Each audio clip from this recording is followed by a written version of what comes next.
I'm Adrian Seet, and this is Nightline, the top stories. Public service salary scheme to be raised during cabinet meeting next week. And government approves annual allocation of 1 billion ringgit over the next 10 years for FELDA.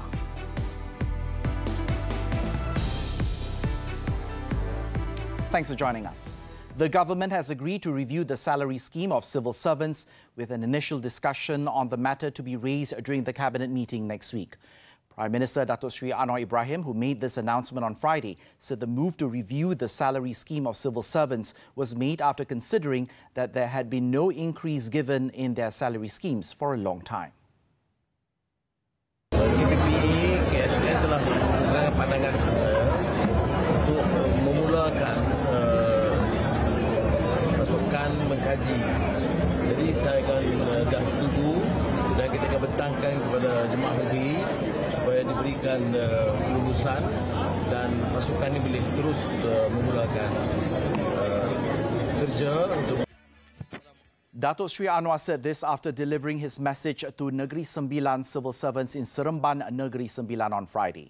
The Prime Minister added the wages and salaries of civil servants are still at a very low level, and it is responsible for the government to consider the matter even though it is bound by financial constraints. He also noted that the government can find a way to make some changes so that it can be approved.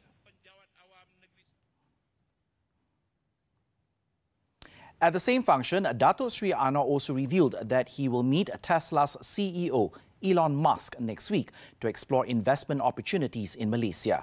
The Prime Minister said the country needed more new investments to increase its income and reduce its debts, which now amounted to 1.5 trillion ringgit. Minggu depan, Elon Musk minta untuk berunding dengan saya untuk bincang kemungkinan dan komitmen beliau untuk menambah pelaburan di Malaysia. Bermula dengan tata kelola yang baik, dengan pengurusan ekonomi yang baik. He added good governance and economic management can attract the interest of investors to invest in the country and thus ensuring rapid economic growth. This was proven when, under his administration, foreign investments from China, Japan and Saudi Arabia were successfully recorded recently. The government has approved an annual allocation of up to 1 billion ringgit for 10 years beginning this year, which would be channeled to the Federal Land Development Authority, or FELDA, to ensure the agency's survival. In announcing this, Prime Minister Datuk Seri Anwar Ibrahim said the allocation will be used to continue FELDA's sukuk financing that had been suspended previously. Saya dengan dukungan timbalan dan jemaah menteri menyatakan di sini bahawa saya meluluskan dana hampir 1 bilion ringgit tiap tahun untuk tempoh 10 tahun kepada FELDA. Speaking at the national level FELDA Settlers Day celebration in MAP's Serdang on Friday, Datuk Seri Anwar said the delay in fund distribution for the FELDA sukuk loan previously was due to the government having to meet its commitment in stimulus package financing. He also pointed out that the decision was made as part of the agency's debt restructuring and recovery plans. On June 28th, the government announced an agreement involving a government guarantee to restructure the agency's loan via the issuance of sukuk and revolving credit as part of efforts to restore FELDA's financial position. The major part of the restructuring of FELDA's loans is to reduce the principal of the debt to financial institutions by 7.9 billion ringgit. It would also enable FELDA to cancel 80% of the 8.3 billion ringgit settlers' debt. To preserve the identity of royal towns as a symbol of national sovereignty, the Royal Town Planning and Development Guidelines (GPP) were introduced on Friday. Local Government Development Minister Nga Kong Ming said the GPP would be used by the 9 royal towns in Peninsular Malaysia and were approved in a cabinet meeting on May 17th as a development guide that includes aspects of heritage, identity, economy and tourism. Pemakaian GPP akan dapat memastikan nilai warisan bangsa Diperihada dengan menjadikan bandar ini sebagai warisan sejarah serta simbol kedaulatan negara. Garis panduan yang disediakan ini secara tidak langsung juga memartabatkan institusi diraja di negara ini. GPP ini juga dilihat dapat mewujudkan peluang ekonomi penduduk melalui aktiviti pelancongan yang bersesuaian dengan budaya dan warisan setempat. The minister said this at a media conference to announce the GPP. The royal towns are Arau Perlis, Anak Bukit Kedah, Kuala Kangsar Pera, Klang Selangor, Sri Menanti Negeri Sembilan, Muar Johor, Kubang Kerian Kelantan, Kuala Terengganu and Pekan Pahang. He added the GPP also outlines the control on the intensity of development in the royal towns, the provision of the main components and supporting elements. The GPP would be presented at the Menteri Besar and Chief Ministers meeting next Tuesday and the 262nd Conference of the Malay Rulers meeting on July the 12th. The El Nino weather phenomenon is expected to peak at the end of this year until the beginning of 2024, with a probability of over 90%. The Malaysian Meteorological Department, Met Malaysia, said this is due to the warming of the ocean surface temperatures in the central and eastern tropical Pacific Ocean.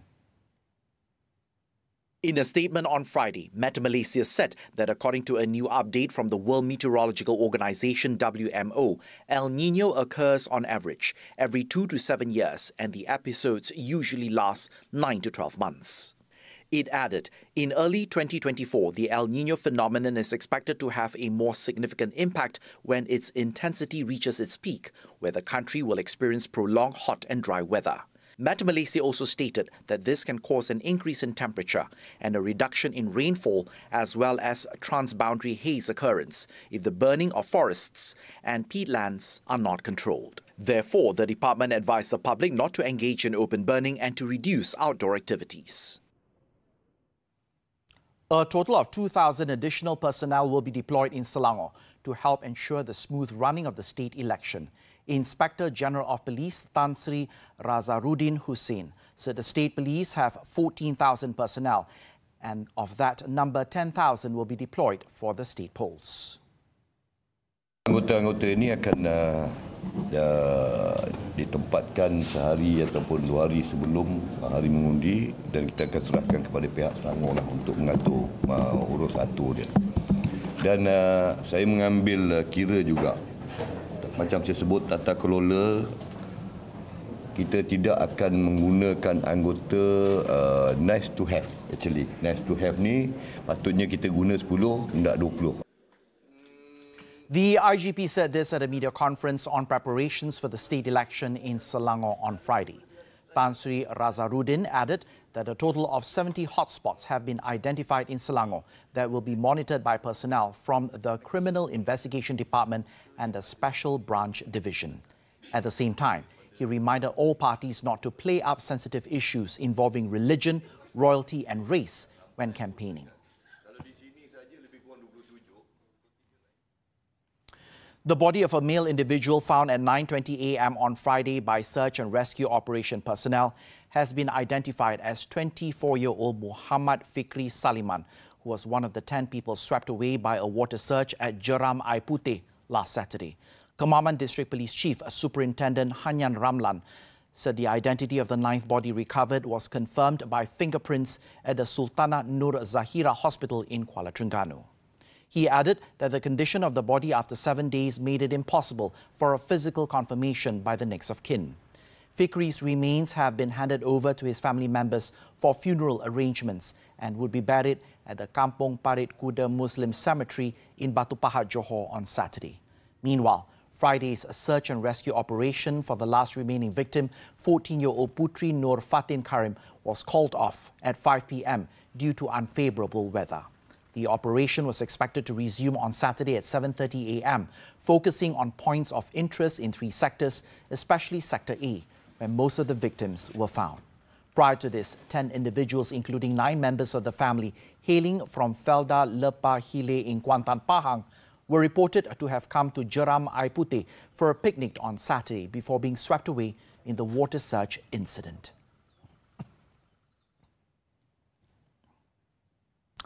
Media Prima Audio's Chief Executive Officer Nazri Noran has been appointed as Commercial Radio Malaysia CRM President. Rizal Shahimi, who is Suara Johor Sdn Bhd General Manager, in the meantime, was appointed as CRM Vice President. The announcement was made at CRM's 26th Annual General Meeting. Nazri said he was deeply honoured to be elected as the CRM President. CRM serves to coordinate rules for any issues, encourage activity and listener engagement, organize programs for undergraduates, and share resources for research evaluation.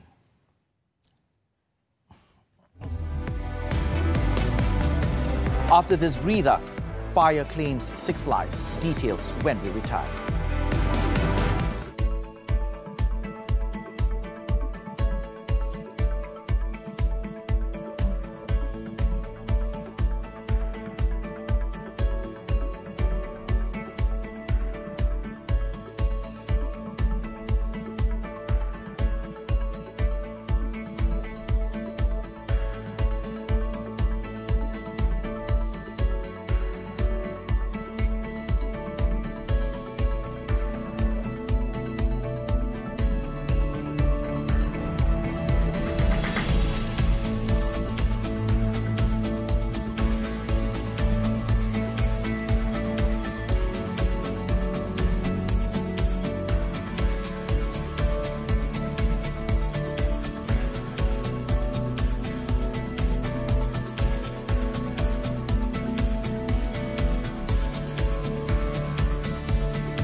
Welcome back.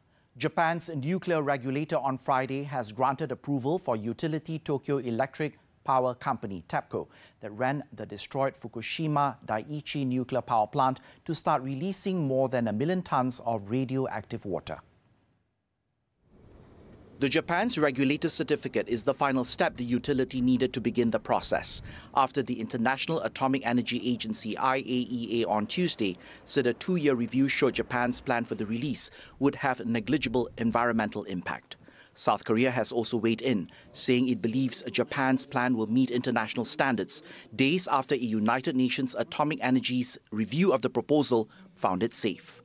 However, China has emerged as one of the fiercest critics of the plan, and in a response to the IAEA report, it said had failed to fully reflect views from experts. Following this, the country's Customs Department announced a ban on the import of food products from 10 Japanese prefectures for safety reasons, and added it would step up testing for radioactive substances. 2 Palestinians have been killed in the latest Israeli raid after the Zionist regime raided the occupied West Bank city of Nablus. The raid took place early Friday morning, with some locals describing it as an invasion, resulted in the deaths of Hamza Makbul and Khairi Shaheen. It was understood that Israeli forces raided the city in search of the 2 men, and they were met with the return of impoverished explosive devices that prompted the army to call for more reinforcements. Israeli forces then cordoned off the house before fatally shooting the 2 men. The incident came less than 2 days after Israeli forces raided the Jenin refugee camp that killed 12 Palestinians and wounded 140 others. The raid that forced thousands to flee the camp, which was left in rubble and ruin, was the largest Israeli attack in the West Bank in more than 20 years.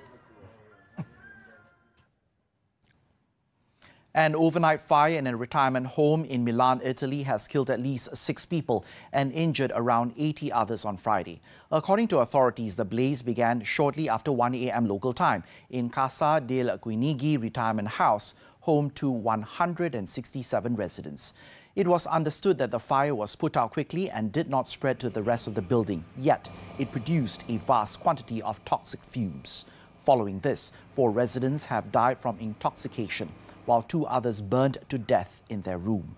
Meanwhile, the injured, who were experiencing intoxication, had been taken to hospital where 3 were reported to be in serious condition. Officials said the cause of the fire was under investigation, but added it was likely accidental. Twitter has threatened to sue Facebook parent Meta for its Threads platform, accusing the platform of systematic and unlawful misappropriation of trade secrets. In a letter sent to Meta CEO Mark Zuckerberg, Twitter's attorney Alex Spiro claimed that the Threads app was constructed by former Twitter employees who were deliberately assigned to create a copycat application. Spiro said Twitter intends to strictly enforce its intellectual property rights and demands that Meta take immediate steps to stop using any Twitter trade secrets or other highly confidential information. He added that Twitter reserves all rights, including but not limited to the right to seek both civil remedies and injunctive relief without further notice. The new Meta service that was launched on Wednesday has logged more than 30 million sign-ups, looks to take on Elon Musk's Twitter by leveraging Instagram's billions of users.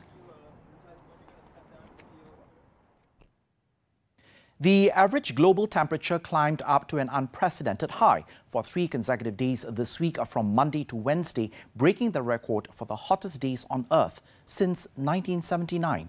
According to climate tracking agencies, Earth recorded the hottest day on record with a reading of 17.01 degrees Celsius on Monday and 17.18 degrees Celsius on Tuesday and Wednesday. In the US, about 38 million people across the country were under excessive heat warnings on Wednesday. While these temperatures may not seem high, they represent the global average combining measures from both the Northern Hemisphere and the Southern Hemisphere.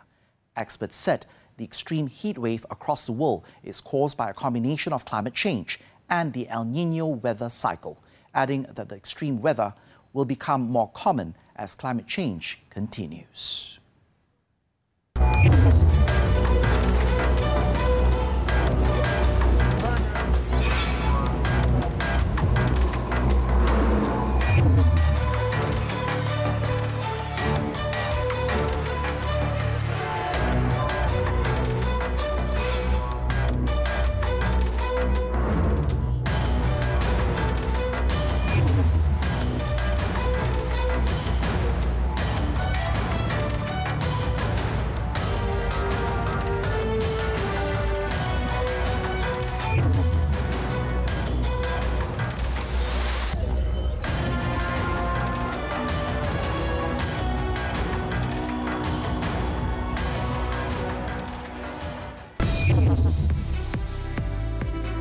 Medvedev moves to 3rd round. Sports when Nightline returns.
On to sports. Tennis, the 2023 Wimbledon Championships. Daniil Medvedev advanced to the third round with a straight sets win over Adrian Manarino after their match was suspended due to bad light the previous day. Third seed Medvedev picked up a 6-3, 6-3, 7-6 victory over Manarino in just under 2.5 hours. The Russian led the second round encounter by 2 sets and 4-all in the decider against his French opponent after the play was halted on Thursday. But the former US Open champion managed to recover in the tiebreak to book a date with Martin Fusovics.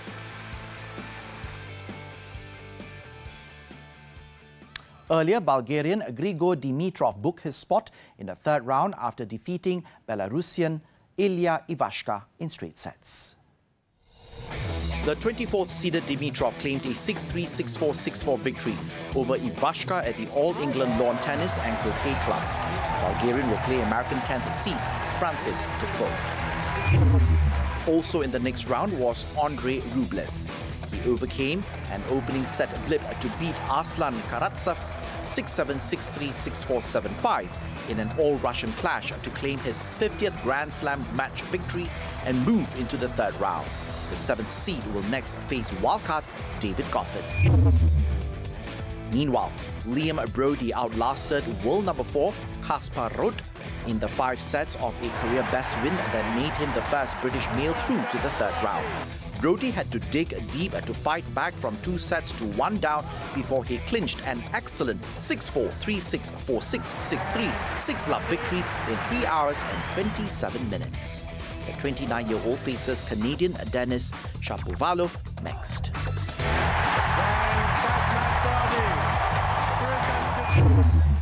In the women's category, defending champion Elena Rybakina booked a place in the third round with a straight sets win against French woman Elise Cornet. The 24-year-old claimed a 6-2, 7-6 victory after surviving a torrid second set against Cornet. Rybakina will next face wildcard Katie Bolter, Britain's last remaining player in the women's draw. Earlier, 5th-seeded Caroline Garcia of France avoided an upset as she defeated Canada's Leila Fernandez in a third-set tie-break. Having dropped the opening set 3-6, the French woman levelled with a 6-4 second-set win before doing just enough to edge the championship tie-break 10-6 in a decider during which neither was able to break serve. She will next face Czech Marie Buskova in the next match. Still to come, former ESCOM intelligence chief faces death penalty. Stay with us.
Thank you for staying with us. Sabah police believe they have made the biggest drug bust in the state this year with a seizure of 14 kilograms of shabu worth 840,000 ringgit at 4 locations. According to Sabah Police Commissioner Dato' Jaute Dikun, 5 people aged 17 and 40 were detained during raids on July 3rd and 4th.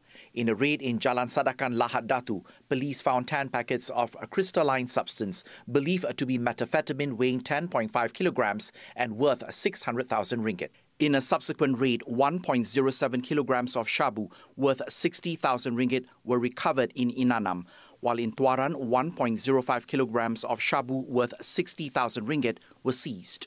Following the raids, police have confiscated 164,000 ringgit in cash, 172,000 ringgit worth of jewellery, 90,000 ringgit worth of designer watches and handbags, and 11 vehicles worth 790,000 ringgit.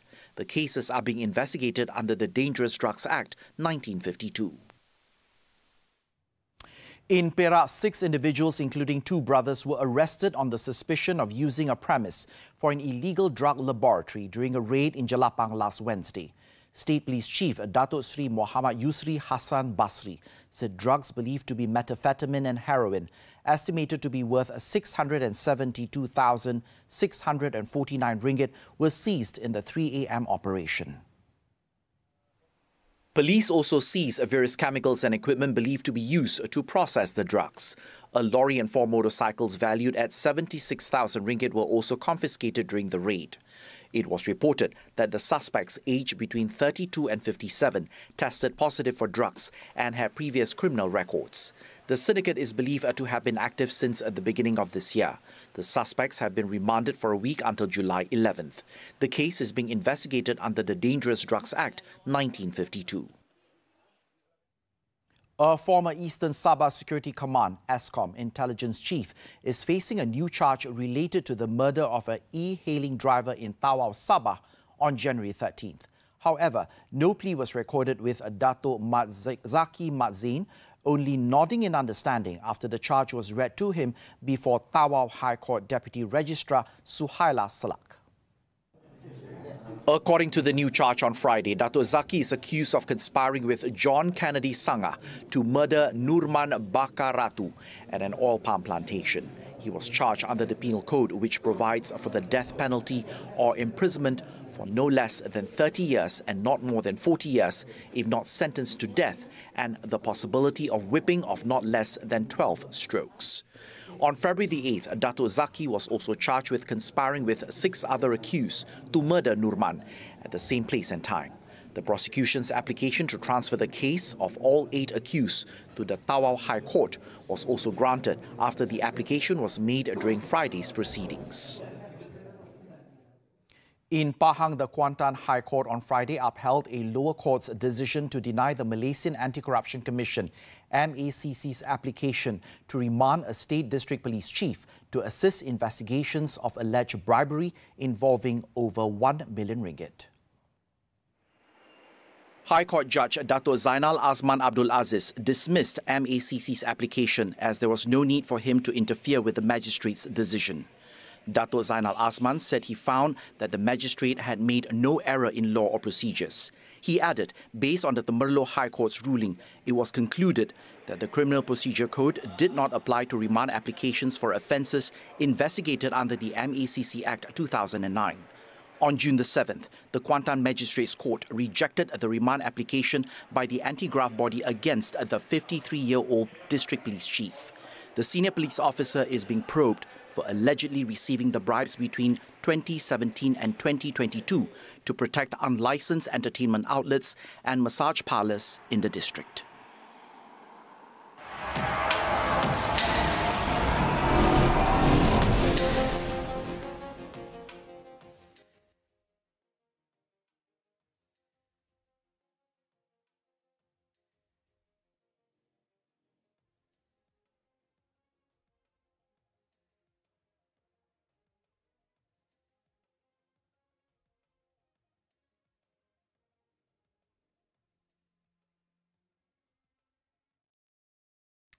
A number of domestic tech firms are currently showcasing their groundbreaking artificial intelligence AI technologies at the ongoing World Artificial Intelligence Conference, WAIC, that opened in Shanghai on Thursday.